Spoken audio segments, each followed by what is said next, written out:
خدا کی بنائی ہوئی اس دنیا میں کئی اسرار پوشیدہ ہے۔ ہر روز سائنسدان ان اسرار سے پردہ اٹھانے کا دعویٰ تو کرتے ہیں، لیکن ابھی بھی کئی ایسے راز موجود ہیں جن سے لوگ آج تک واقف نہیں۔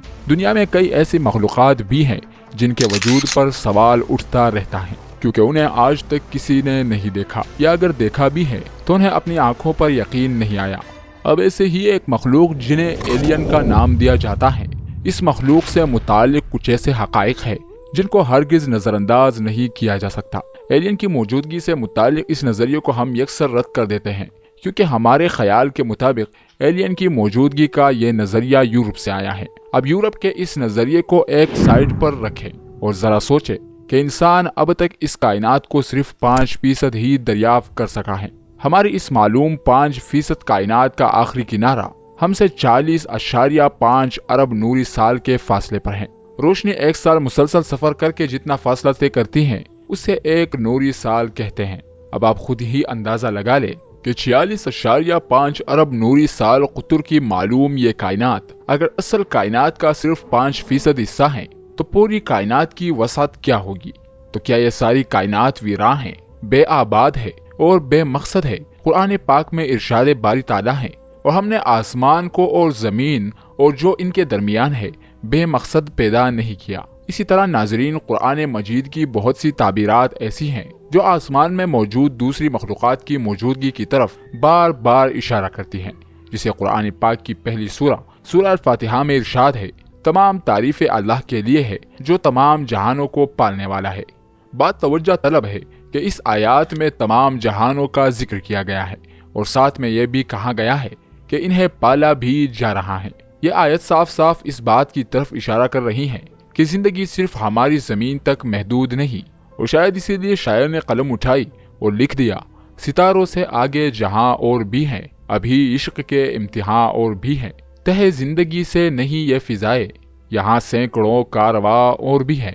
اگلا اشارہ قرآن پاک ان مخلوقات کے بارے میں کچھ یوں دیتا ہے، زمین اور آسمان میں جتنے بھی لوگ ہیں سب اس سے مانگتے ہیں، اور وہ ہر روز کسی نہ کسی کام میں ہوتا ہے۔ یہاں بھی آسمانی مخلوق کی کھلی نشانی ملتی ہے۔ زمین میں جو لوگ ہیں وہ تو مانگتے ہی ہیں، لیکن رب کائنات فرما رہے ہیں کہ اس زمین کے علاوہ جو لوگ آسمانوں میں ہیں ہم انہیں بھی دیتے چلے آ رہے ہیں۔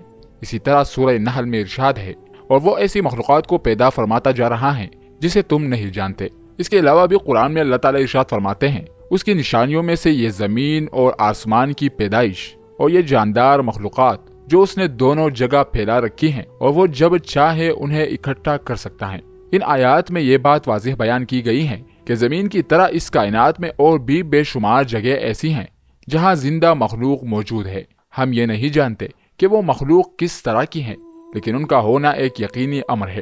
یہ الگ بات ہے کہ یہ خلائی مخلوق ہمیں کس روپ میں اور کیسے دکھائی دے گی، یہ کس مادے سے بنی ہوگی اور کس قسم کے ماحول میں زندہ رہتی ہیں۔ کچھ لوگ کہتے ہیں کہ زمین اور آسمان کے درمیان تو پرندے بھی اڑتے نظر آتے ہیں، تو ہو سکتا ہے اس آیات میں اللہ تعالیٰ نے زمین اور آسمان کے درمیان جن پھیلی ہوئی مخلوقات کا ذکر کیا ہے وہ یہی پرندے ہو۔ لیکن ذرا غور کرنے والی بات یہ ہے کہ اللہ نے قرآن میں مخلوقات کا ذکر علیحدہ کیا ہے اور پرندوں کا ذکر علیحدہ۔ مثلا سورہ نور کی آیات 41 اٹھا کر دیکھ لے، جن میں اللہ فرماتے ہیں کہ تم دیکھتے نہیں ہو کہ اللہ کی تسبیح کر رہے ہیں وہ سب جو آسمانوں اور زمین میں ہیں، اور وہ پرندے جو پر پھیلا کر اڑ رہے ہیں۔ ایک اور بات بھی کہی جاتی ہے کہ آسمانوں میں تو فرشتے بھی رہتی ہیں، تو ہو سکتا ہے کہ ان مخلوقات سے مراد فرشتے ہو۔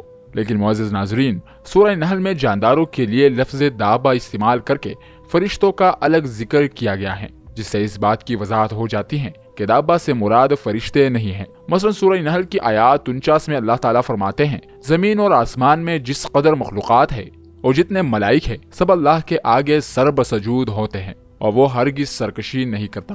دابہ کا لفظ قرآن میں صرف جانداروں کے لیے استعمال کیا گیا ہے، اور فرشتوں کو ملائک کے نام سے مخاطب کیا گیا ہے۔ انسانوں اور فرشتوں اور دیگر مخلوقات کے علاوہ اگر کسی مخلوق کا ذکر کیا گیا ہے تو وہ جن ہے، مگر ان کا مادہ تخلیق آگ بتایا گیا ہے، اس لیے انہیں لفظ دابہ کی معنی میں استعمال نہیں کیا جا سکتا۔ اب سوال یہ ہے کہ کیا یہ مخلوق انسان جیسی ذہین اور باشعور ہے؟ یہ بھی قرآن سے جاننے کی کوشش کریں گے۔ سورہ نمل آیات 65 میں رب فرماتے ہیں، ان سے کہو کہ اللہ کے سوا آسمانوں اور زمین میں کوئی غیب کا علم نہیں رکھتا، اور وہ یہ بھی نہیں جانتے کہ وہ کب اٹھائے جائیں گے۔ اسی طرح سورہ مریم کی آیات 93 تا 94 ملاحظہ کرے، زمین اور آسمان میں جو بھی ہے سب اللہ کی حضور بندوں کی حیثیت سے پیش ہونے والے ہیں، سب پر وہ محیط ہے اور اس نے ان کو شمار کر رکھا ہے، سب قیامت کے روز فردن فردن حاضر ہوں گے۔ ان آیات میں زمین اور آسمان کے اندر موجود ان مخلوقات کا ذکر ہے جنہیں قیامت کے بعد دوبارہ زندہ کیا جائے گا اور جن سے ان کے اعمال کا حساب لیا جائے گا۔ اب یہ بات نہایت واضح ہے کہ اگر زمینوں اور آسمانوں میں پائے جانے والی کسی مخلوق سے اس کے اعمال کا حساب لیا جائے گا تو اس مخلوق کا ذہین اور بااختیار ہونا ضروری ہے۔ قرآن پاک کی آیت کے ساتھ ساتھ کچھ ایسے واقعات بھی ہیں جو ایسی مخلوقات کے ہونے کا منہ بولتا ثبوت ہے۔ مثلا آپ واؤ سگنل ہی کو دیکھ لیں جو کسی انجانی مخلوق نے خلا سے ہماری زمین کو بھیجا تھا۔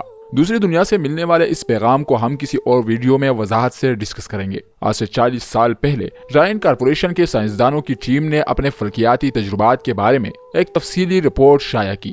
زمین جس کہکشاں میں واقع ہے، صرف اس کے اندر تقریباً 60 کروڑ ایسے سیارے پائے جاتے ہیں جن کے حالات اور ایٹماسفیئر ہمارے زمین سے بہت ملتے جلتے ہیں، اور اس بات کا قوی امکان ہے کہ ان کے اندر کوئی جاندار مخلوق موجود ہے۔ اس بات کو ہم نے قرآن پاک میں تلاش کیا تو قرآن پاک نے یہاں بھی ہماری رہنمائی کی۔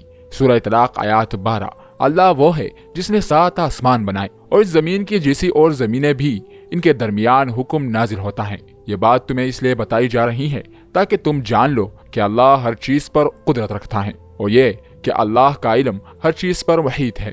حکم نازل ہونے سے مراد وہاں زندگی کا اصول ہے جنہیں زندگی کی گزارنے کے طریقے سکھائے جاتے ہیں۔ اس آیات کی تفسیر بتاتے ہوئے لکھا جاتا ہے کہ اس آیت کا مفہوم یہ نہیں کہ جتنے آسمان بنائے اتنی زمینیں بھی بنائی گئی، بلکہ مطلب یہ ہے کہ جیسے اللہ نے متعدد آسمان بنائے ویسے ہی متعدد زمینیں بھی بنائی، اور زمین کی قسم کا مفہوم یہ ہے کہ جس طرح یہ زمین جس پر انسان رہتے ہیں یہاں رہنے والی زندہ مخلوقات کے لیے خوشگوار بنی ہوئی ہے، اسی طرح اللہ نے اس کائنات میں اور بھی زمینیں بنا رکھی ہیں جو اپنی اپنی آبادیوں کے لیے فرش و گہوارہ ہے۔ اور آسمانوں میں یہ جو تارے اور دیگر سیارے نظر آتے ہیں یہ سب ویراں اور بنجر نہیں ہیں، بلکہ ہماری زمین کی طرح ان میں بکثرت ایسے ہیں جن میں دنیائے آباد ہے۔ جیسا کہ ہم نے اس سے پہلے قرآن پاک میں اللہ کا ارشاد ذکر کیا کہ ہم نے آسمان اور زمین اور ان کے درمیان جو کچھ ہے بے مقصد پیدا نہیں کیا۔ اس کے علاوہ سائنسدانوں نے ڈارک ایکویشن تھیوری میں یہ دعویٰ کیا ہے کہ کائنات میں بسنے والی مخلوقات سمندر کے ریت کے ذروں سے بھی زیادہ ہے۔